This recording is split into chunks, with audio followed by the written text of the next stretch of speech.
Boa noite, pessoal. Bem-vindos a mais uma aula nossa de Direito Médico e da Saúde.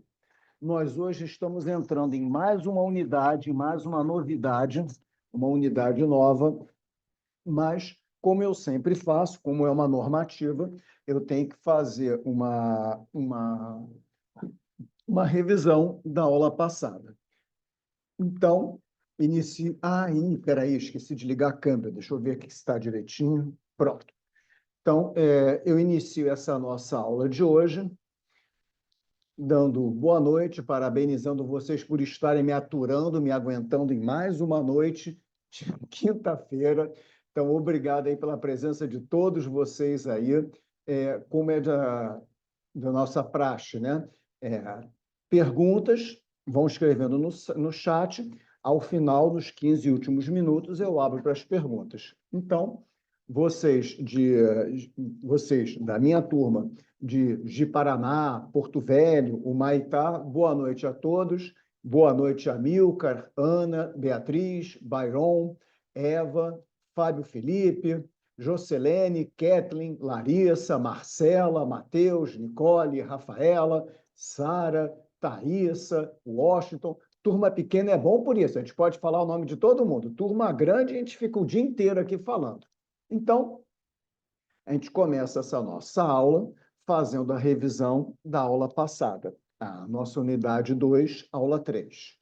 E a gente viu na aula passada a grande questão, o grande conflito do direito pessoal, do direito fundamental, conflitando com um direito maior.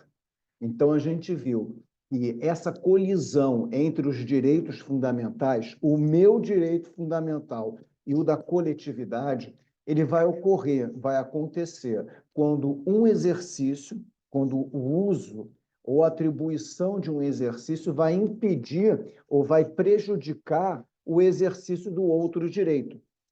E aí o que eu sempre falo, repito o que o meu pai falava quando eu era criança: filho, o seu direito termina quando começa o do seu amigo. Então, isso é fundamental nessa nossa matéria e que a gente tenha isso sempre em mente. Principalmente quando o cliente sentar ali na cadeirinha e contar a história dele.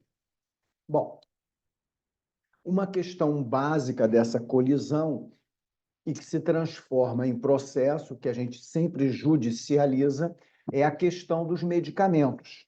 Então, nós vimos na aula passada que já existe entendimentos do STF, então não adianta o cliente sentar ali, pedir uma coisa para vocês e vocês levarem esse cliente para uma aventura jurídica. Por quê? Por que aventura? Porque hoje, por entendimento do STF, medicamentos com valor anual igual ou superior a 210 salários mínimos, vai propor a ação sempre contra a União. Acabou, benção, tchau. Se o medicamento, o custo dele, tiver entre 7 e 210 salários mínimos, é justiça estadual. E aí, se for esse parâmetro, é processo contra o Estado. Agora, se for de 1 a 6 salários mínimos, o processo é contra o município.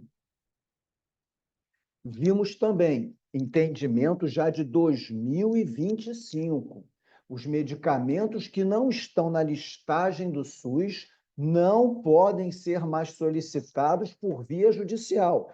Então, o cliente chegou aqui: eu quero o remédio Propofol, eu quero o remédio Trotototrol, eu quero o remédio Borogodol. E aí eu falo: o meu filho está morrendo, o meu pai está morrendo, a minha mãe está morrendo, eu preciso desse medicamento. Agora, se ele não está na listagem do SUS, talvez você consiga ele na primeira instância, mas vai perder dali para frente, porque já é entendimento do STF. Outra, também de 2025. Quando o medicamento é de alto custo e não está na listagem do SUS, o cliente de vocês que sentou ali, ele vai ter que provar que ele não tem capacidade financeira para comprar o medicamento.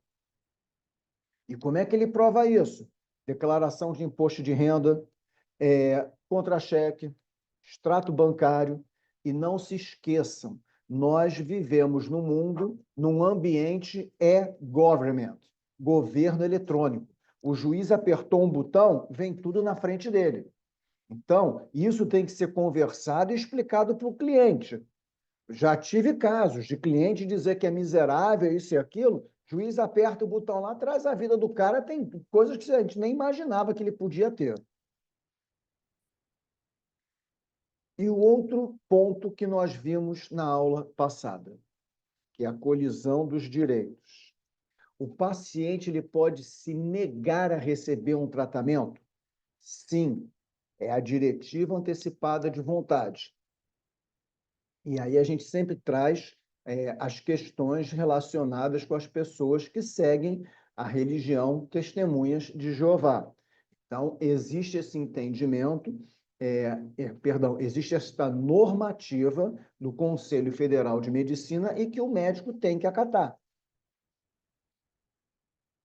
Se o paciente deixar lá por escrito, eu não quero esse tratamento, acabou. Não adianta tentar fazer o tratamento à força. E aí, de novo, o conflito. Direito à liberdade religiosa ou direito à saúde? Direito à liberdade religiosa. E as testemunhas de Jeová não podem deixar de ser informadas que existem 3 substitutos do sangue que o SUS reconhece e que existem hospitais que trabalham com eles. Então, existe o BPM, que é o Patient Blood Management, que é o manejo de sangue do paciente, e eu coloquei um link para quem quiser assistir o vídeo lá no finalzinho. Eu deveria ter posto na aula passada, mas coloquei nessa, que é uma forma de se tirar o sangue do paciente antes de uma cirurgia e depois devolver o sangue. Existe a eritropoetina, que é um hormônio que vai fazer com que o paciente aumente a sua produção de hemácias e tenha uma replicação maior na hora de criar dentro não sei se eu posso usar esse termo, né? Na hora de criar mais sangue para dentro dele.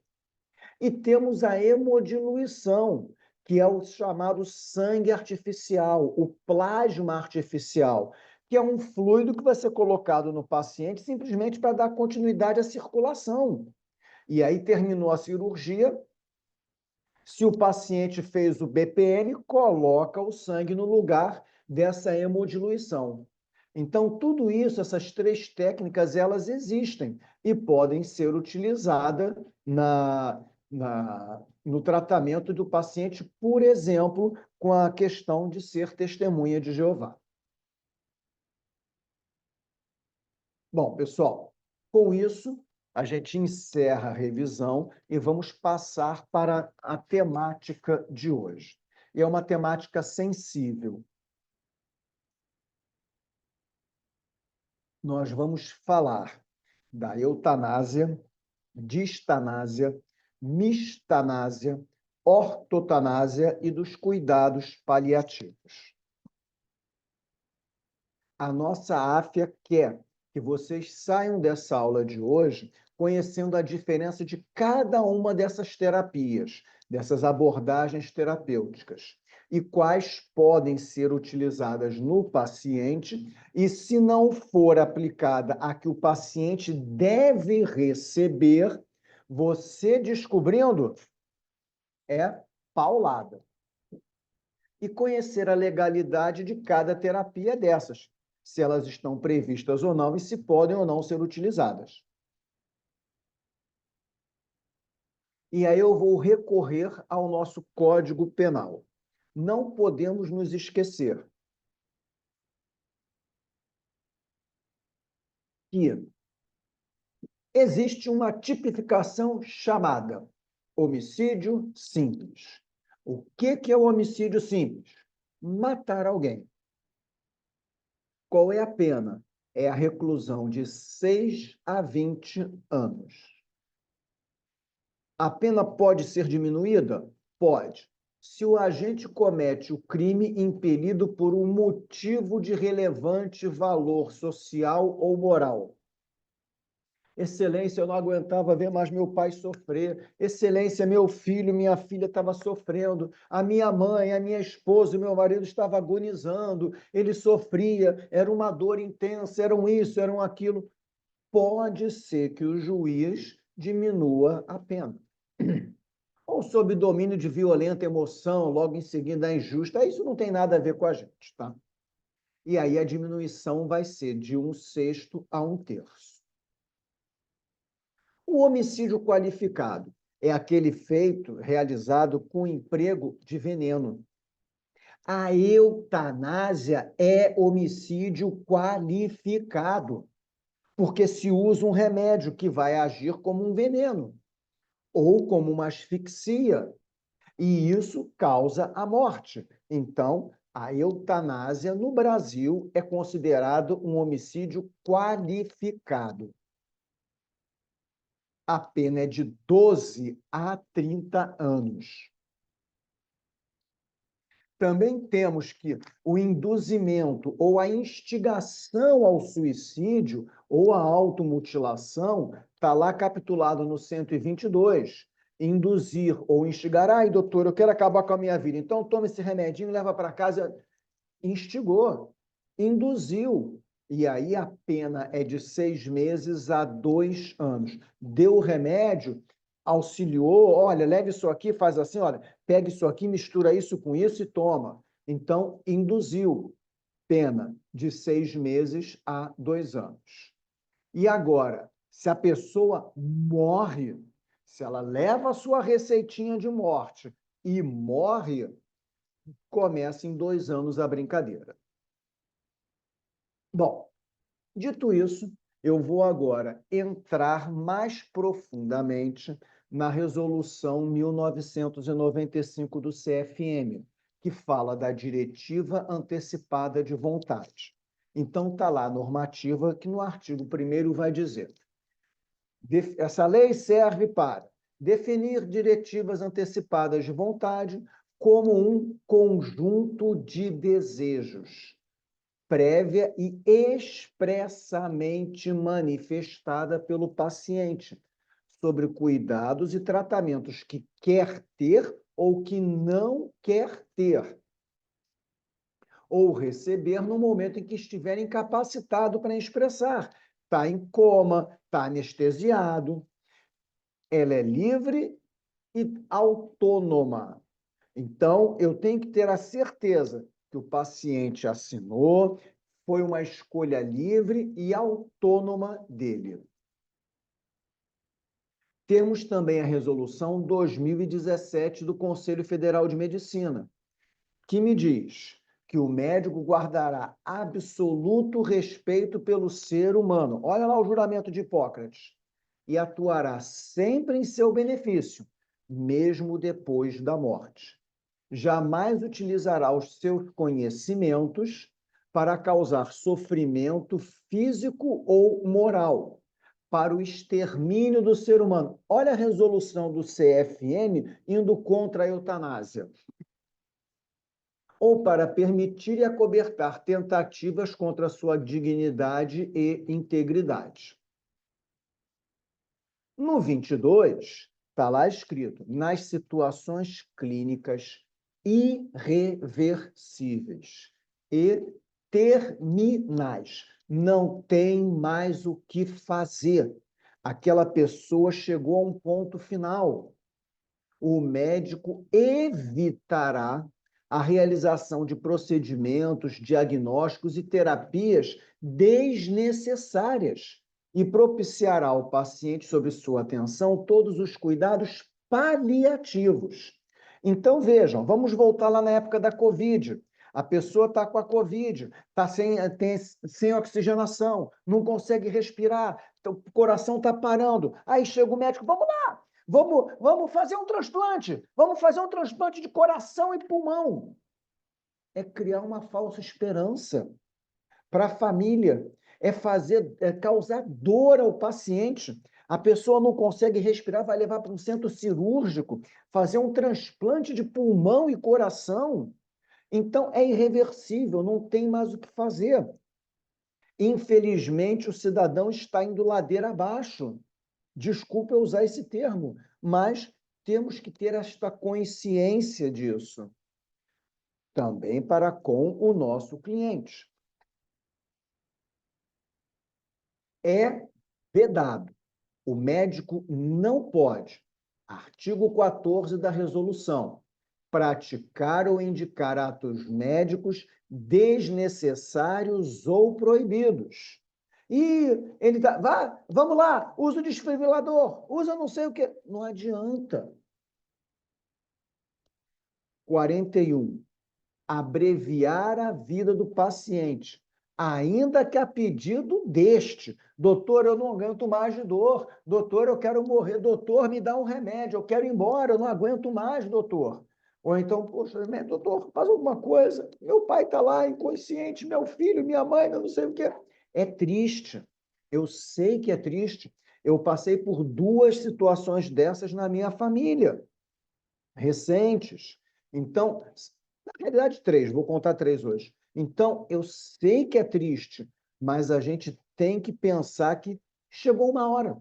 Não pode fazer mais nada, mas eu não posso abreviar. Eu tenho que deixar seguir o curso natural, a natureza se encarregar do procedimento. E a gente vai ver já já o que eu quero dizer com natureza. Parágrafo único, 41.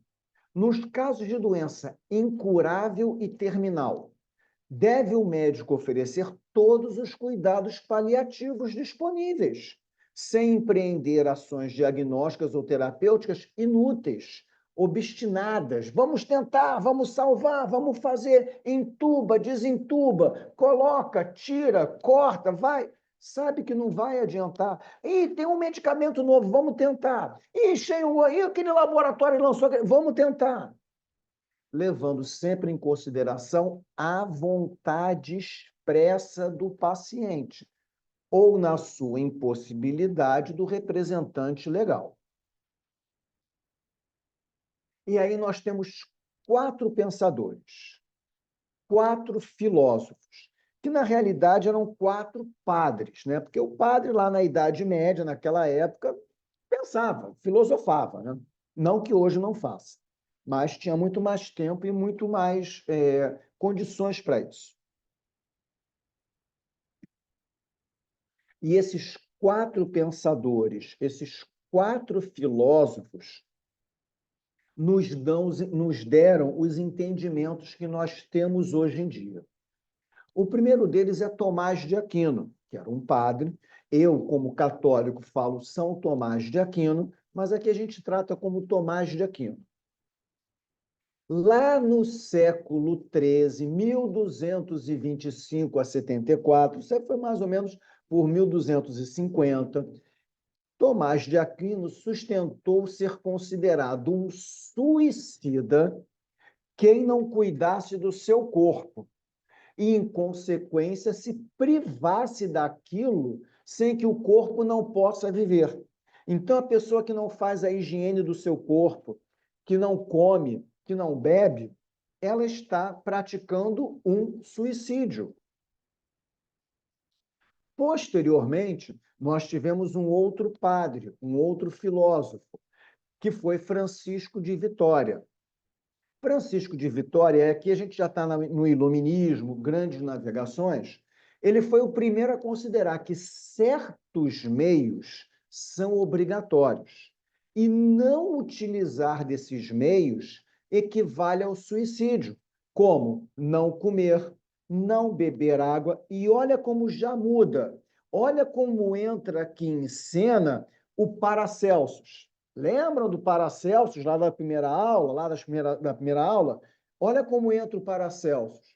Não fazer uso de tratamento e medicamentos, remédios, também é um suicídio. E aqui a gente tem uma pegada religiosa, que eu não gosto muito de entrar nessa seara, mas tem. Porque como a gente aqui ainda estava sob o domínio da Igreja Católica, o suicida, ele não ia para o céu. O suicida, ó, ia lá para baixo. Então, por isso, essas preocupações desses padres filósofos, ou desses filósofos padres. Aí, um terceiro foi Domingo Debanês, também padre, filósofo, e ele traz aqui o primeiro entendimento que a gente usa até os dias de hoje. Domingo de Banês, ele foi o primeiro a distinguir entre o meio ordinário e o extraordinário. O que é o meio ordinário? É o comum, é o obrigatório, é o que eu tenho que fazer. Então, eu tenho que dar o medicamento para o meu paciente. E o extraordinário? É o incomum, é o que eu não precisava fazer. Então, o paciente está com uma doença que não tem cura. Ele vai morrer a qualquer momento. E eu começo a entupir ele de medicamento e terapia, isso e aquilo, aquilo outro. Então, Banês, ele traz essa ideia, esse conceito do que é ordinário e do que é extraordinário. E o extraordinário é o que a gente vai levar para a justiça, porque está fora da curva, é o incomum, é o que não deveria ter sido feito. E o nosso último pensador e filósofo é Juan de Lugo. Juan de Lugo, ele traz um pensamento muito interessante e que serve muito para a gente filosofar. Para quem gosta de filosofar, hoje é quinta-feira, ó, amanhã sextou. Para quem quiser pensar amanhã no sextou, olha que interessante. Juan de Lugo, ele traz uma ideia, uma discussão dos deveres morais para preservar a vida. E ele propôs um axioma, um pensamento. Moraliter pro nihilo reputator. Ou seja, existem meios para se preservar a vida que são normais, mas são moralmente incapazes. Então, o que De Lugo diz? De Lugo diz que certos meios de preservar a vida, beleza, são perfeitos, mas são moralmente ineficazes, não servem para nada. E qual é. Esqueci da imagem dele. E qual é a ideia de De Lugo? O que ele traz para a gente?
Desculpa.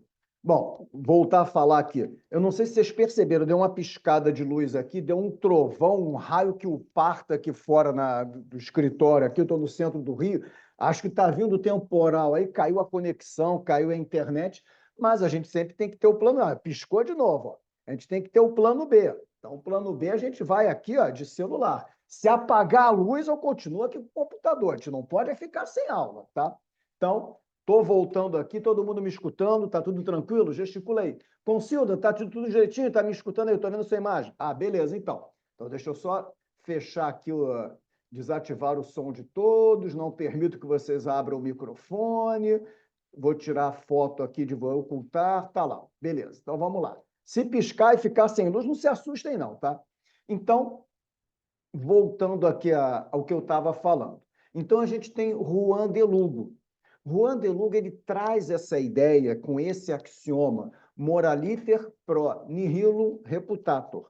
Ou seja, ele indica, ele fala que, às vezes, muitas das nossas ações elas têm que ser exercidas, têm que ser praticadas, mas moralmente não vão servir para nada. E o exemplo dele, lá na Idade Média, era de uma casa em chamas e você com um baldinho d'água. Eu trago essa ideia para os dias de hoje. Então, imagina, eu estou num prédio em chamas, estou no 80º andar, o prédio está pegando fogo de baixo para cima. Lá na cidade, aqui na cidade onde eu estou, no prédio, os carros de bombeiro, a escada Magiros, ela só vai até o 60º andar. Eu estou lá no 80º. O fogo está chegando, o fogo está chegando. E aí eu estou correndo, estou fugindo, até que eu chego no último ponto lá do prédio e acho um baldinho de água. E o fogo está chegando, o fogo está chegando. O que eu faço com aquele balde de água? Eu jogo na chama? Vou ganhar mais 1 minuto de vida? Vou preservar a minha vida, mas moralmente não vai servir para nada. Ou então eu pego aquele balde de água e jogo em cima de mim. Vou ganhar mais 3 minutos de vida? Então, para De Lugo, é uma ação que eu tenho que fazer, mas que moralmente não vai servir para nada. Agora, para a gente ter o conflito filosófico do fim de semana, pensem o seguinte: eu estou com um baldinho de água, eu joguei em cima de mim, vou ganhar 3 minutos de vida. Nesses 3 minutos de vida, eu posso ligar para alguém e me despedir. Nesses 3 minutos de vida, vai que passa um helicóptero para vir me resgatar. E eu, nesses 3 minutos, consegui sobreviver. Então, esse pensamento, essa filosofia que De Lugo traz, é importante para nortear a ação dos médicos, mas eles não podem passar do obrigatório para o extraordinário. Isso é importante nesse momento que a gente tenha essa visão. E aí, continuando. Nossa primeira terapia é a eutanásia. E o que é a eutanásia? A eutanásia ela consiste em provocar a morte de uma pessoa antes da evolução natural da sua doença. É um ato que, para muitos, é considerado misericordioso devido ao sofrimento que aquela pessoa tem por causa da doença incurável que ela está ali naquele momento. Então, ela é conhecida, a eutanásia, é conhecida como a morte antes do tempo. É quando o médico, e aqui eu falo médico porque a nossa matéria é direito médico, nós estamos vendo o Código de Ética Médica, mas a eutanásia pode ser praticada por qualquer profissional da saúde. Eutanásia porque é um profissional da saúde, um enfermeiro, um técnico em enfermagem. Então, ela é uma forma intencional de abreviar a morte, seja através da administração de medicamentos ou o veneno, que a gente falou lá, atendendo a um pedido voluntário e competente dessa pessoa. Doutor, acaba com a minha vida, eu não aguento mais de dor. Em países como a Holanda, Bélgica, Luxemburgo, Colômbia, Canadá, é permitido. Aqui no Brasil, eutanásia é crime. Não pode. Dentre os motivos que levam o paciente a pedir essa antecipação, e aí eu tenho e tive exemplos na família, ela vem da perda da autonomia, da incapacidade para as atividades agradáveis da pessoa. A pessoa ela passa a se tornar um peso para a família. Ela tem um controle inadequado da dor, ela não consegue mais controlar a dor. Essas doenças, elas causam implicações financeiras na família. O meu sogro, que faleceu já há alguns anos, ele teve Parkinson. Então, ele chegou num grau de Parkinson que ele não tinha mais autonomia para nada. Ele não conseguia segurar um copo para beber água. Ele não conseguia mais ir no banheiro e fazer a sua higiene. Ele precisava de auxílio. Então, ele ia na rua, tentava caminhar na rua, sempre caía, estava sempre caindo e se quebrando, se machucando. A minha sogra teve que voltar ao mercado de trabalho. Um sobrinho meu, filho do meu cunhado, com 12 anos de idade, ficava na casa da avó para cuidar do avô. Ele chegou a um ponto, o Parkinson dele, que a minha sogra, antes de sair de casa, deixava vários copos de água com canudinho para quando ele tivesse sede, estivesse sozinho, fosse lá e tentasse tomar sozinho aquela água. Então, essas implicações, a pessoa começa a se achar um peso para a família. Ele ficava praticamente o dia inteiro dentro de casa, no sofá, vendo televisão. Um homem que era ativo, economicamente ativo, um contador. Então, a família vendo isso, ela vai ao desespero. E a gente tem que entender isso. Os argumentos contra a eutanásia olha os direitos fundamentais conflitando, princípio da inviolabilidade da vida humana. Mas o pior deles, e talvez por isso que a eutanásia aqui no Brasil não seja autorizada, é que ela cria, ela traz o risco da confiança, da erosão do paciente confiar no médico, na medicina. Ora, se eu vou procurar um médico para uma cura, para um medicamento, para eu melhorar, por que que eu vou procurar o médico para abreviar a minha vida? A função do médico não é salvar a vida? Médico não é Deus, mas ele está ali para salvar a vida. Eu vou começar a procurar um médico para abreviar a vida? Então, esse é a maior preocupação aqui no Brasil com relação à eutanásia. E aí não se esqueçam, mesmo que seja irremediavelmente incurável, o paciente está condenado à morte, não tem o que fazer, a eutanásia, em qualquer hipótese aqui no Brasil, até hoje é considerada um homicídio doloso. Nós temos um projeto de lei, vejam, ele é de 2016, 9 anos no Congresso Nacional, e ele está desde 2021 parado, aguardando a redistribuição para a Comissão de Constituição, Justiça e Cidadania. E que projeto de lei é esse? É um projeto que autorizaria a eutanásia no Brasil.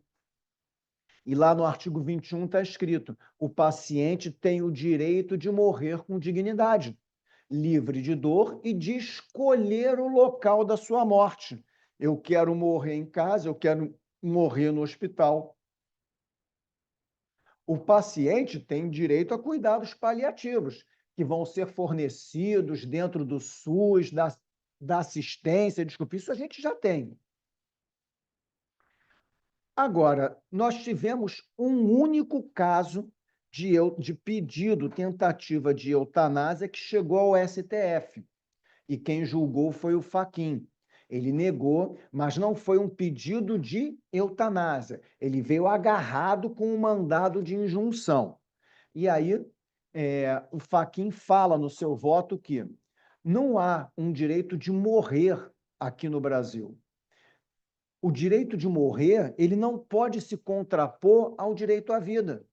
Ainda que a morte seja uma inevitabilidade, não se pode aceitar que o Estado o autorize ou legitime um direito à retirada da própria vida.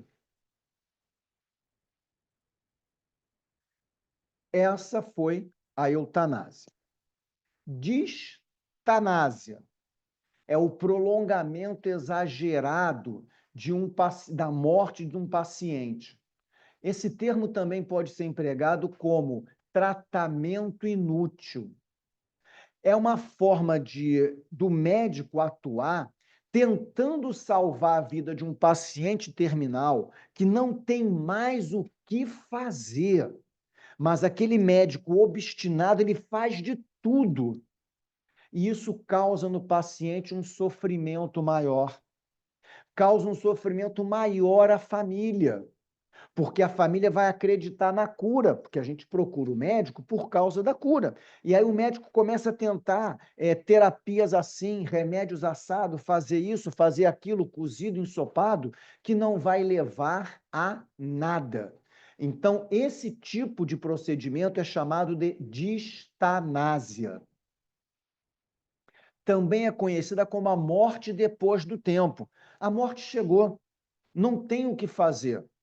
E aí a distanásia é a manutenção da vida de um paciente que está em fase terminal, utilizando métodos desproporcionais, prolongando o sofrimento daquele paciente. Faz uma transfusão agora, faz um transplante, e faz a hemodiálise, e faz isso, e traz aquilo, e bota aquilo outro, quando você sabe que o corpo já não responde mais. Mas vamos tentar, vamos fazer, vai, papá, pepé. Então, essa é a distanásia. Ela é punida por lei. Nesses casos, a recomendação da AMIB, a Associação Médica Intensivista Brasileira, e do próprio Conselho Federal de Medicina, é no sentido do médico interromper, limitar, suspender, chega, para o tratamento, vamos dar um fim digno ao paciente. Eu sei que é duro falar isso, eu sei que é triste, mas é melhor do que fazer com que o paciente venha a sofrer mais. Principalmente não, mas no caso dos pacientes terminais. Não tem o que fazer. E aqui eu trago o primeiro, deixa eu trazer aqui, eu trago aqui o primeiro não, o segundo já, né? Caso concreto em família. Eu tive uma tia que faleceu há pouco tempo, alguns anos atrás, uma tia super alegre, não sei se eu falei isso na aula passada, super alegre, brincalhona, pé.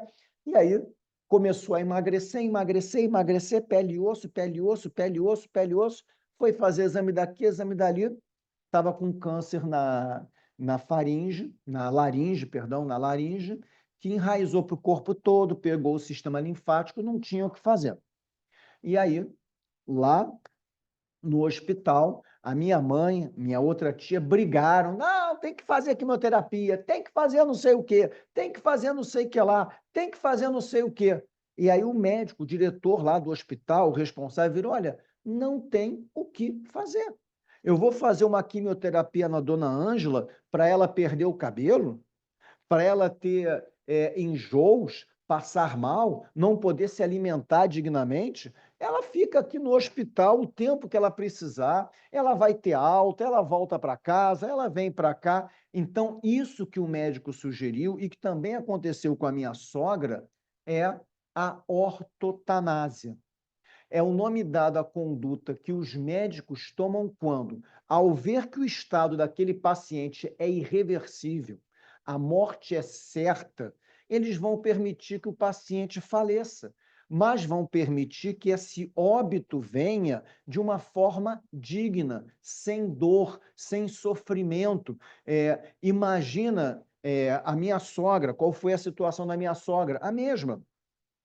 Teve lá a época da Covid, aquelas histórias de vacina de Covid, disso e daquilo. Minha sogra também, de uma hora para outra, emagreceu, pele e osso, tinha dores pelo corpo todo, e aí fazia exame, aí um médico lá que fez o exame, ela está com hérnia de hiato, ela está com refluxo, que não sei o quê, e trata daqui, treinada, e virava e mexia, minha sogra tinha dores horríveis pelo corpo. E aí resolveram levar ela num hospital aqui no Rio de Janeiro, numa emergência, num sábado, dia do aniversário dela. Levaram ela no hospital, sábado, e começa a fazer, tô com dor aqui, tô com dor ali, tô assim, assado, uma mancha aqui no corpo, outra mancha ali no corpo. Fizeram exames, aí chamaram a minha esposa, chamaram o meu cunhado, o diretor do hospital, e chamou, olha, fizemos os exames na dona Irene e descobrimos que ela está com um câncer. Meu Deus, câncer, trata. Mas foi um câncer no esôfago, é um câncer no esôfago que espalhou pelo corpo todo. Já pegou o sistema linfático, não tem o que fazer. Não, doutor, quimioterapia, radioterapia, remédio, não tem o que fazer. As dores que ela sente é porque os órgãos já estão incapacitados. Ela vai vir a óbito a qualquer momento. Então, eu posso fazer duas situações. Eu posso autorizar que ela volte para casa, ou eu posso deixá-la aqui no hospital. E aí esse médico, esse diretor do hospital virou, mas eu tenho que conversar com ela. E aí ele foi lá, minha sogra estava na enfermaria, foi lá falar com ela e falou, olha, dona Irene, fizemos os exames aqui, a senhora quer saber o que a senhora tem? Não quero saber não, porque eu já sei o que eu tenho. Não precisa não. Então, mas olha só, dona Irene, a gente está tratando as suas dores aqui. A senhora pode ir para a sua casa, a gente vai preparar todo um aparato de equipamentos e medicamentos para a senhora fazer em casa, ou então a senhora pode vir ficar aqui. Eu fui uma das pessoas que falei, não, deixa ela aqui no hospital, porque eu não consigo, Alexandre, não consigo ter a capacidade de levar um parente para casa sabendo que ele vai vir a óbito e ele morrer dentro de casa. Eu não consigo ter essa visão, essa capacidade.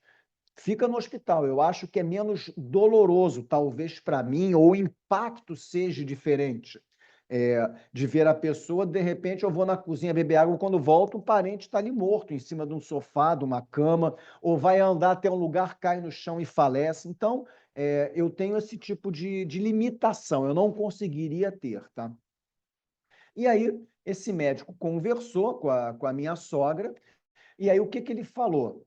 Olha, fica aqui, a senhora está na enfermaria, isso era um sábado, já era quase final de dia de sábado, a gente vai preparar um quarto, uma enfermaria superior, para a senhora ir lá, ficar lá, fazer o tratamento, as coisas todas.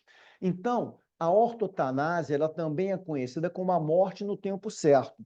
Você não abrevia, você não prolonga. O que você faz é controlar a dor e o sofrimento do paciente, com métodos proporcionais de conforto, dando conforto e dignidade, e fazendo também, indicando cuidados paliativos quando é necessário e quando ainda dá tempo. Então, a minha sogra, ela começou a tomar morfina, morfina, morfina, e o que eu digo que é interessante aqui está lá na resolução. É a única que tem uma resolução, a ortotanásia. Artigo 1º. É permitido ao médico limitar ou suspender procedimentos e tratamentos que prolonguem a vida do doente em fase terminal. Em fase terminal de enfermidade grave, incurável, respeitada a vontade da pessoa. A senhora quer ficar aqui, a senhora quer ir para casa? A senhora quer saber o que a senhora tem? O médico tem a obrigação de esclarecer ao doente o que está acontecendo e quais são as terapias que podem ainda ser utilizadas para aquela situação. No caso da minha sogra, foi só morfina, não tinha mais o que fazer. Artigo 2º. O doente continuará a receber todos os cuidados necessários para aliviar os sintomas que levam ao sofrimento, assegurada assistência integral, conforto físico, psíquico, social e espiritual, inclusive... Ih, piscou de novo a luz aqui, ó. Vai acabar de novo, ainda bem que estou no celularzinho aqui. Inclusive o direito de alta hospitalar. Dona Irene, a senhora quer ir para casa ou quer ficar aqui? E o que eu digo aqui é interessante, o que eu vou dizer aqui foi interessante, como eu falei, era aniversário da minha sogra. Então, esse diretor conversou com ela, a senhora precisa de alguma coisa, a senhora quer uma coisa? Ela virou, é o meu aniversário, né? Será que não dá para me arranjar uma cervejinha? Gente, emergência de hospital, a pessoa quebrada, arrebentado, esse diretor saiu, ele me volta com uma cerveja, todo mundo olhando. Aí, e como era emergência, tinha assim as cortinas laterais, né, aquelas várias. Aí ele entra com a cerveja. Ele e a minha sogra, ele abre a cerveja, toma comigo aqui. Eu não posso, estou no trabalho, não sei o quê. Ele traz uma cerveja para minha sogra. Os enfermeiros foram informados, o médico ainda tentou pensar algum tipo de tratamento ou terapia, mas não tinha o que fazer. Quase chegando à noite, 6 e pouco, uma das enfermeiras que estava trocando de plantão, trocou o plantão, ela saiu, ela volta com um bolo, com velhinha para cantar parabéns para minha sogra. Isso é dar conforto. Isso é conforto psíquico, social. É você dar uma dignidade ao fim da vida. Porque todos nós vamos morrer. Agora, morrer com dignidade é fundamental. Bom, vamos agora para um outro. E é aqui agora que a gente baixa o cacete. Agora é para o advogado que quer arrebentar. Mistanásia é um conceito que se refere a uma morte miserável, a uma morte degradante e evitável. Ela podia ser evitável, mas ela ocorreu de forma inoportuna e cruel. Também pode ser conhecida como eutanásia social. Aí vocês vão botar lá na petição de vocês o autor, o filho, o pai, a mãe do autor teve uma eutanásia social. Bota assim letras bem garrafais, grifa. O que é a eutanásia social? Olha a imagem aqui, ó. É aquele hospital entupido. É aquele paciente que é atendido no chão. É aquele paciente que o hospital não tem nem a gás e o esparadrapo. É o pessoal aglomerado ali. É uma morte miserável.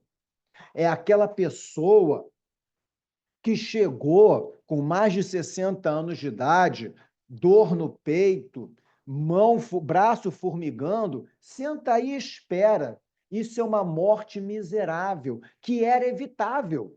Então, olha um outro jogo que você pode transformar na sua petição. A mistanase ela pode ocorrer por uma má gestão na saúde pública, omissão dos responsáveis, falta de atendimento de qualidade, falta de insumos, falta de leito. Ela é uma violação do direito à saúde. A saúde é direito de todos e dever do Estado. Está garantido na Constituição. Então, não teve o atendimento? Mistanásia. E ainda bota o termo assim que o juiz, quando olhar, vai ter que procurar lá no livrinho. Depois que começa a cair no mesmo juiz lá, a gente começa a aprender. Então, é uma forma de abreviar a vida do paciente, mas da pior forma possível. A mistanásia geralmente alcança, né, os indivíduos excluídos da sociedade, aquelas pessoas que dependem do SUS, da política pública. E aí, como é que configura a mistanásia? É o paciente que espera meses, anos, por um procedimento médico, por um atendimento, por uma cirurgia. É a negativa de atendimento do morador de rua.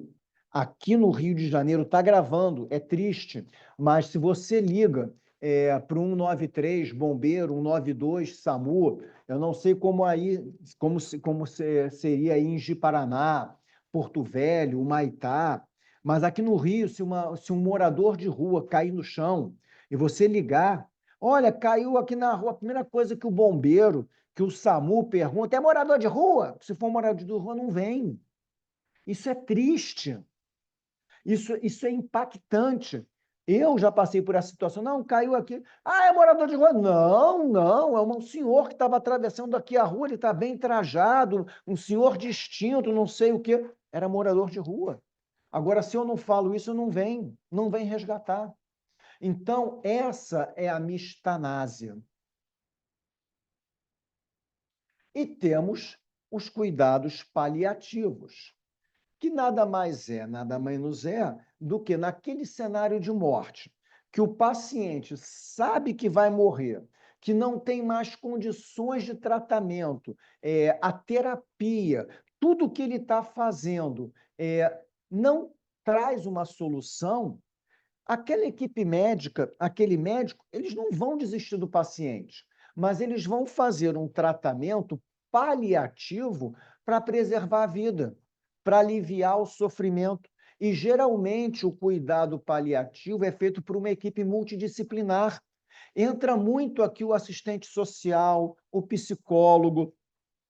Eu tive um vizinho aqui, um colega, ele já faleceu, o Valentim, cara, gente muito boa, um senhor já de idade, e ele teve câncer de próstata, e o dele já não tinha mais, já estava muito debilitado, e aí ele passou a ser atendido aqui no Rio de Janeiro, no INCA, Instituto do Câncer, só que ele ia para o INCA 4, que é onde faz cuidado paliativo. E o que tem de interessante lá no INCA 4? Está resfriado? Vamos tratar do resfriado. Por que não vai tratar? Está com dor? Vamos tratar. Por que não vai tratar? Ah, mas eu estou com câncer, vou morrer. E daí? Esquece o câncer. Então, o legal desse cuidado paliativo é que a gente sabe que, por mais capacitada que esteja a medicina, por mais cursos e qualificações que o médico tem, ele não tem o compromisso de curar. Médico não é Deus, mas ele tem o compromisso de diminuir o sofrimento, aliviar o desconforto, oferecer condições dignas para uma sobrevivência respeitosa.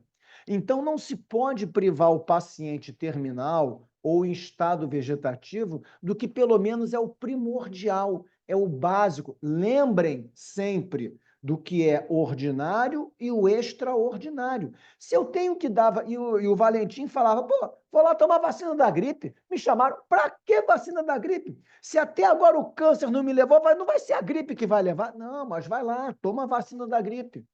Então, continua se dando assistência ao paciente. Agora, não é justo o que a gente chama de obstinação terapêutica. A terapêutica é inútil. A nossa de eutanásia. Porque o que acontece? Esse comportamento do médico desmedido, querer salvar, querer fazer, querer que acontecer, utilizando os recursos desnecessários, que podem se tornar até mesmo nocivos, e sabe que não há cura, não há sobrevivência. Então, veja, o cuidado paliativo é para dar conforto, que é diferente da obstinação terapêutica, da terapêutica fútil. A distanásia é vamos salvar de qualquer jeito. Não. No cuidado paliativo, eu já sei, não tem mais o que fazer. Vamos ver outras situações. Então, nós temos que ter essa visão do que é o ordinário, o que foi feito para o meu cliente ou para o parente do cliente. Foi o ordinário ou foi o extraordinário? Então, isso é importante demais. E aí, continuando aqui, o que a gente sabe, o que a gente tem de sentimento, é que nem sempre a gente vai conseguir viver com esse limite. A gente não vai conseguir identificar o que é o ordinário e o extraordinário. Mas, para que você entenda o que é o ordinário, o que eu poderia fazer, ou deveria e teria que ter feito, do que é extraordinário, eu tenho que pensar nas situações insalváveis. O que não posso mais fazer, paciente é terminal, vou dar um atendimento paliativo. Eu sei que ele vai falecer. O tratamento não é para curar, o tratamento é para dar conforto. Diferente da minha distanásia. O médico está obstinado em salvar. O foco dele é salvar, quando não tem mais cura, quando não tem mais o que fazer. A regra de ouro, e esse termo é muito usado na medicina, a regra de ouro é, para o paciente terminal e para o paciente em estado vegetativo permanente, mesmo que a doença não possa ser debelada ou curada, eu não posso deixar de dar assistência e os cuidados para a sobrevivência confortável, ordinário, sem sofrimento. Com sofrimento é o extraordinário. E o sofrimento físico, psíquico ou social. Além desses cuidados que são profissionais, esse cuidado paliativo, como eu falei, é sempre feito por uma equipe multiprofissional. Então, não é mais só o médico que vai atender o paciente, é o assistente social, é o psicólogo, é o terapeuta, é o professor de educação física. Então, todos eles vão trabalhar no sentido de oferecer para aquele paciente uma assistência digna, um respeito à sua condição humana. E aí, não só o paciente, mas também a família, porque a família está junto. E também não podemos deixar de falar e de citar que, por mais capacitada que seja a medicina, ela não tem um compromisso de curar.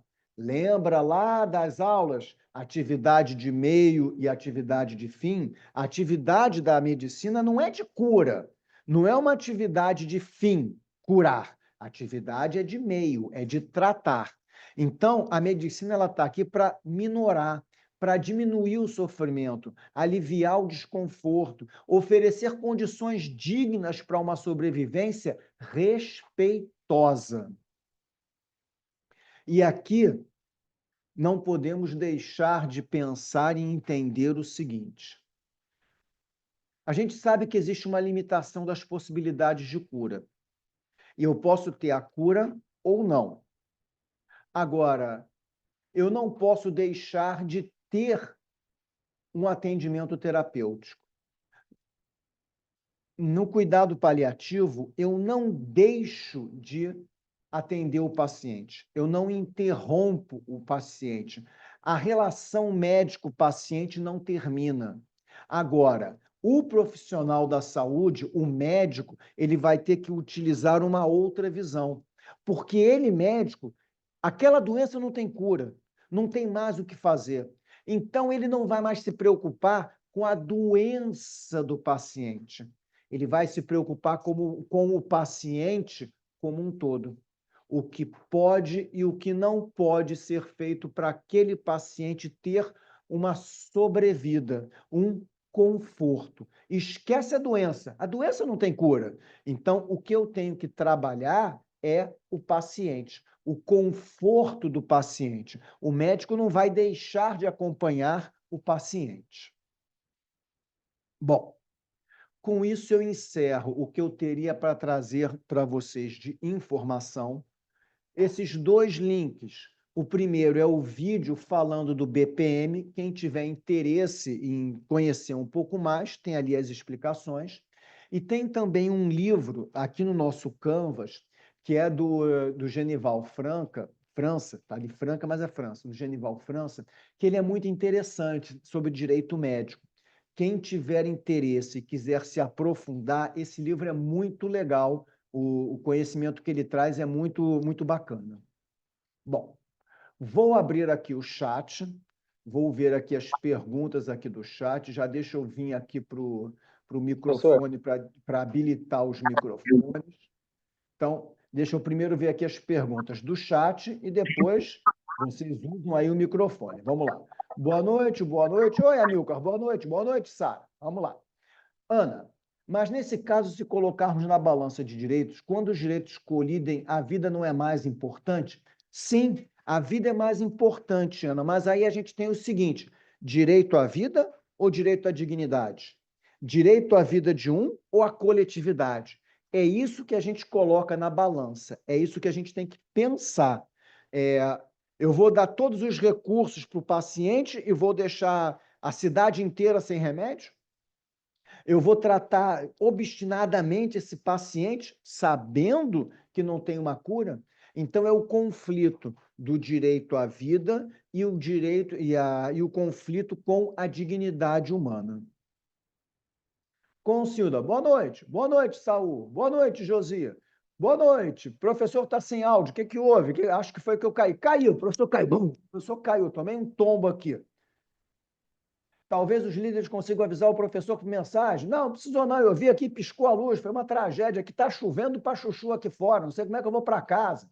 Aqui também piscou, mas continua firme. Ah, beleza, sorte de vocês aí. Vamos lá.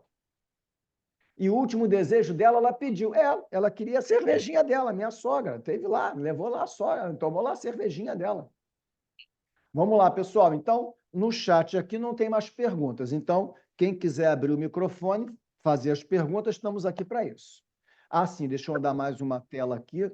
Aqui a bibliografia e aquele pedido de sempre de avaliar as aulas em até 2 dias úteis. Vamos lá, pessoal. Manda bala aí. Professor, posso fazer uma pergunta? Claro, Douglas, manda lá. Até 2 se eu souber responder. Tá. Grande, fazer coisa, quer? Aveia? Não, manda lá 2, 3, 10, 20. O que eu puder responder e souber, eu respondo. Foi um caso que aconteceu aqui. Sim. O sogro da minha mãe ganhou na justiça fazer uma cirurgia no particular, né? Fez no particular. Sim. Uma cirurgia do nervo ciático. E aí, essa cirurgia, com uma semana, deu complicação. Ele voltou, ele morava em Ariquemes, né? E foi para Porto Velho. Chegando lá, o médico, ele foi para o SUS, né? Foi um hospital público. E o médico falou que não tinha mais responsabilidade sobre aquilo, sobre a cirurgia, sobre o pós-cirúrgico, né? Certo. Aí, resumo da história, ontem ele faleceu. Sim. Deu uma parada cardiorrespiratória nele. Nesse caso aí, o médico ele tinha a responsabilidade de acompanhar o pós-operatório dele? O médico da cidade dele, cidade de origem. É o médico que fez a cirurgia. Mas o médico que fez a cirurgia não é da cidade dele. Você falou que ele era de uma cidade, ele foi para Porto Velho fazer a cirurgia e depois voltou para casa, não foi? Positivo. Então, quando ele volta para casa, isso a gente vai ver bonitinho na aula de SUS. Na atenção básica dele, realmente, o médico que está lá em Porto Velho não vai ter como acompanhar ele mais. Mas na cidade de onde ele saiu, de onde ele foi encaminhado, o profissional lá da cidade que encaminhou o seu sogro, né? Meu avô. Seu avô, que encaminhou ele da cidade é que tem a responsabilidade de fazer o acompanhamento. Porque toda a terapia que foi feita, prescrita lá em Rondônia, lá em Porto Velho, ia falar Rondônia, lá em Porto Velho, tinha que vir para ele na cidade dele. E o médico da cidade é que tinha que fazer o acompanhamento. Então a Tá. responsabilidade não é Foi ele, lá de Porto Velho. mesmo ele voltando lá em Porto Velho, que no caso encaminharam ele para lá, De o médico, volta, ele voltou para lá. Ele teve que voltar, né? então a responsabilidade é lá em Porto Velho, com certeza, então. Eu imaginei que ele fez a cirurgia em Porto, ele saiu de casa, foi para Porto Velho, fez a cirurgia e voltou para casa, morreu em casa. Se ele voltou, se ele foi para casa, Porto Velho, o médico de Porto Velho é que é o responsável. Exatamente, foi isso que aconteceu. Ele veio para casa, Uhum. aí deu complicação, ele voltou para Porto Velho. Só que quando ele chegou lá, pediu assistência pro médico que fez a cirurgia, ele falou que não tinha mais responsabilidade, que era para ele procurar o SUS. De jeito nenhum. Aí ele foi pro SUS, deram bastante tramal para ele, com dipirona e outros remédios lá, ele veio para casa, e nisso que ele veio para casa, deu uma parada cardiorrespiratória, ele morreu ontem. Não podia, Douglas. Isso daí, o médico lá em Porto Velho é que tinha que fazer esse tratamento, rapaz. Entendi. Cara, é triste. Desculpa, cara. Olha, meus sentimentos, mas Porto Velho é que tinha que ter assumido a responsabilidade. Não é entupir de remédio e mandar de volta para casa. Foi isso que aconteceu. E aí, deixa eu até fazer faço até uma pergunta por falta de conhecimento. E olha Sim. como é que a pergunta vai nortear você. Douglas, qual era o nome da cidade do seu avô? Ariquemes, Ariquemes. Qual é a distância de Ariquemes para Porto Velho? 160 quilômetros. Quanto tempo de estrada? Ah, eu acredito que vai dar aí quase 3 horas. E aí você imagina ele ter uma complicação, ele aguentaria chegar em 3 horas? Não aguentaria. Então, é a fundamentação que você usa na sua petição, que o advogado vai usar. O médico lá em Porto Velho que era responsável. Não dá para você estabilizar, botar na ambulância e levar, não tem como. É Porto Velho que tem que ficar responsável. Positivo. Tá legal, meu querido? Beleza. E, de novo, cara, meus sentimentos, meus pêsames. Valeu. Vamos lá, pessoal. Ih, pintou uma pergunta aqui no chat. Espera aí. Boa noite, pessoal. Boa noite, professor. Na situação da pessoa em coma, morte cerebral, todos os órgãos são mantidos por aparelhos. A decisão dos parentes em desligar os aparelhos e sendo atendido pelo médico não caracteriza abreviar a morte do paciente? Excelente pergunta, Miqueias. Quem vai dizer isso é o médico. Porque a gente sabe, e a ciência, tem horas que a ciência não tem explicações. O paciente está todo entubado, não tem mais o que fazer. Desliga o equipamento. E o paciente continua ali estável, mesmo sem o equipamento. Então, o médico é que vai dizer. O paciente está com uma oxigenação X, está debilitado, não está debilitado. Olha, se eu desligar o aparelho, não tenho o que fazer. Desliga para abreviar a vida dele, porque ele não vai ter mais independência. Se ele ficar aqui a vida inteira, ele vai ter que precisar do aparelho. Então, a ideia basicamente é essa, porque você já está com a morte cerebral, então, infelizmente, você não vai ter mais recursos ali, não vai ter mais o que fazer. Agora, muito cuidado. Morte cerebral é uma situação muito imprevisível. Ah, imprevisível? É. Eu tenho uma cliente aqui do escritório, o pai dela teve um acidente, foi para o hospital, de manhã, morte cerebral. Então, vem uma primeira equipe e faz todos os testes. A equipe da manhã atestou morte cerebral. Passa-se algumas horas, 6 horas, 8 horas, e vem uma segunda equipe para confirmar. A segunda equipe veio, confirmou. Essa minha cliente, que eu cheguei até ela, um colega meu de faculdade, de Direito, ela trabalhava com ele.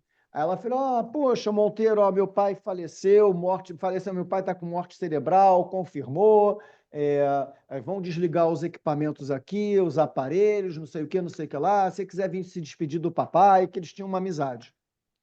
Gente, eu estou até arrepiado. Monteiro foi no hospital. Seu Jades estava lá no leito. Desligaram os equipamentos para ter a abreviação da morte. Monteiro me chega do lado do seu Jades, bate a mão no ombro assim, seu Jades, a gente um dia se vê de novo, não sei o quê, foi um prazer te conhecer. Gente, não dá nem para mostrar, estou todo arrepiado. O Jades levantou da cama, deu um pulo, fez assim. Chama a equipe, volta, vai, não sei o que, não sei o que lá. Seu Jades acordou, em coma. 2 equipes atestaram. Isso daí está virando caso científico aqui no Rio de Janeiro. 2 equipes atestaram morte cerebral. Ele acordou, entuba de novo. O que está acontecendo? Seu Jades ainda ficou mais uma semana e depois veio a óbito. Mas seu Jades pulou, abriu o olho, levantou, tentando falar. Vocês imaginam essa situação. E aí, são coisas que a ciência não explica. O que eu posso dizer? Qual é o trâmite normal? Desligar os aparelhos, vem a equipe, faz o primeiro teste, faz o segundo teste, comprovou, acabou, benção, tchau. E agora? Ciência explica? Não explica. Outra pergunta aqui, vamos lá, da Ana Carolina. Em um caso onde é idosa e ela não aguentaria uma cirurgia, mas a doença dela tem cura, iria se caracterizar como abreviação à morte do paciente? Ana, a equipe é que tem que dizer, porque se ela não aguentaria uma cirurgia, eu tenho uma cliente, olha, 98 anos de idade, caiu e quebrou o fêmur, tem que colocar prótese. O médico virou e falou, ela não aguenta a cirurgia. Vai fazer o quê? Estabilizaram a senhora, para tentar alguma calcificação do osso. O médico falou: se eu fizer a cirurgia agora, ela vai a óbito. A família faz, tem que fazer, tem que fazer, tem que fazer, tem que fazer. O médico: não posso fazer. Entraram na justiça com liminar. Foi com a liminar. Vai fazer a cirurgia. Fizeram a cirurgia. A idosa veio a óbito. Aí agora quer processar o médico e o hospital. O médico falou: não posso fazer, mas fizeram uma liminar. E aí, abreviaram a morte dela? É a mesma história, Ana. O médico virou: não vou fazer, ela não tem condições de sobreviver, não vai aguentar essa cirurgia. E aí a família entrou com liminar, a liminar vai fazer. Fizeram a cirurgia e a idosa veio a óbito. Então, a doença tem cura? Tem. Colocar uma prótese tem cura. Só que, de acordo com a debilidade do paciente, o médico é que tem a capacidade de dizer isso. O médico é que pode dizer. A gente tem que acreditar no parecer do médico.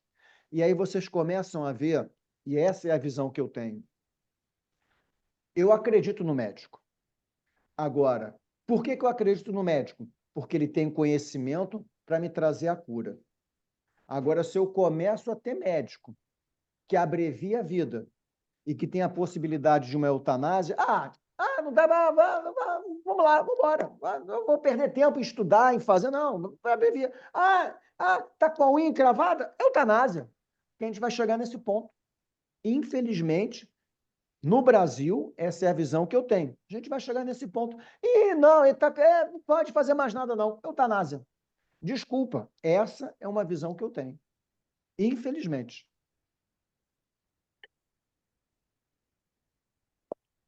Vamos lá, gente. Melhora da morte, Amanda. Isso daí, pessoal da saúde fala isso direto. É para a família ir para casa, relaxar e a pessoa poder partir. Vamos lá, pessoal. Perguntas. Pode abrir os microfones aí. Boa noite, professor. Boa noite, Amanda. Manda lá. Então, esse negócio, né, da melhora da morte, eu já vi acontecer duas vezes, né? Uma foi a avó de um amigo meu, passou muito tempo internada, muito mal, aí do nada melhorou. Vai ter alta, tá muito bem e tal, e do nada faleceu. A mesma coisa Isso. foi um amigo meu, tava muito mal, tava no respirador. Ele tá bem, saiu do respirador, tal, tá ótimo. Aí do nada morreu. Aí, né, infelizmente, acontece. A ciência tenta explicar, como eu falo em todas as minhas turmas, né? O meu mestrado foi na área da saúde, meu doutorado na área da saúde, estudei com muitas pessoas da saúde, e esse ponto dessa ideia daí de você ter essa melhora da morte é a última tentativa do corpo de sobreviver. O corpo tenta de todas as formas, no consciente ou no inconsciente, se salvar. Então você tem aquela explosão de melhora, que é a última tentativa, é o último respiro. É a pessoa que está se afogando, ela tenta dar a última respirada, é a explicação que a ciência tenta trazer. Sim, o espiritismo tem, com certeza, não tenha dúvida disso. Eu sou católico, mas eu faço muita leitura, então existem coisas que a gente lê, né? Faz algum sentido, sim. Pois é, professor, Sim, eu também sou católico, mas eu gosto também de ler coisas diversas. A gente não pode. É legal você entender também a diversidade. A isso aí. explicação mais interessante que eu li, ela diz assim, que chega uma hora que você vai ter que ir mesmo. Deus te chama e você tem que ir. Isso, Só que a família não quer, os parentes não querem, os amigos não querem. Quem é que quer se despedir de um ente querido, né? E aí, isso. de acordo com a explicação que eu vi, enquanto as pessoas estão ali naquela fé, rezando para que melhore, para aí o espírito não consegue se desprender.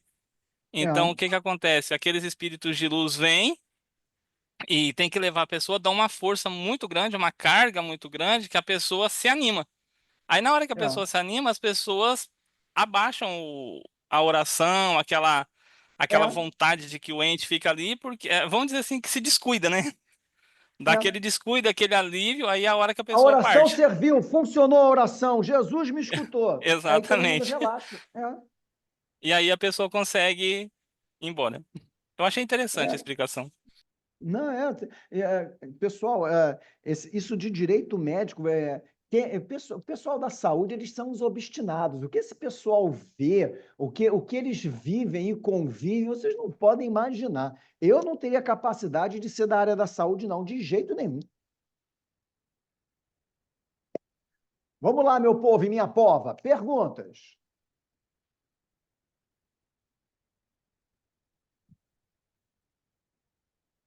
Tá tranquilo, gente? Nenhuma dúvida mais? Tá todo mundo de boa? A explicação foi legal? Deu para aprender tudo? Bom, se está tudo tranquilo, eu só posso desejar então a vocês, ó, boa noite a todos. Desejo a vocês, ó, bom final de semana. Amanhã sextou, né? Amanhã a gente está sextando aí. Espero que vocês tenham gostado da aula. Se puderem, tem lá a avaliação, avaliem a aula. Pode ser de forma anônima, não tem problema não. É o momento de baixar o sarrafo, esculacha lá. Tá ruim, tá muito ruim essa aula. Não gostei, não. Mas a gente está aqui para melhorar sempre. Pessoal, mais uma vez aí, obrigado aí a presença de vocês todos aí, a participação. Desculpa essa queda de luz que teve aqui, mas conseguiu voltar, tá bom? Pessoal, obrigado a todos aí, valeu. A gente está terminando um pouquinho antes. Ah, sim, essa nossa unidade, essa unidade 3, a gente vai tratar de uns assuntos muito importantes. Na próxima aula, a gente vai falar da mercantilização da saúde. O médico, a propaganda do médico, isso é interessante. Não deixem de assistir a nossa próxima aula, que a gente vai bater nessa tecla da mercantilização da saúde. A saúde como um produto, como um dinheiro, que não pode. O médico não pode ter essa visão mercantil da saúde. Tá bom? Pessoal, bom fim de semana para vocês. Sextou para todo mundo. Semana que vem tá mais, tá? Tchau, pessoal. Até a próxima. Obrigado aí pela presença de vocês, tá? Tchau, tchau. Valeu, tchau. Tchau, pessoal. Valeu.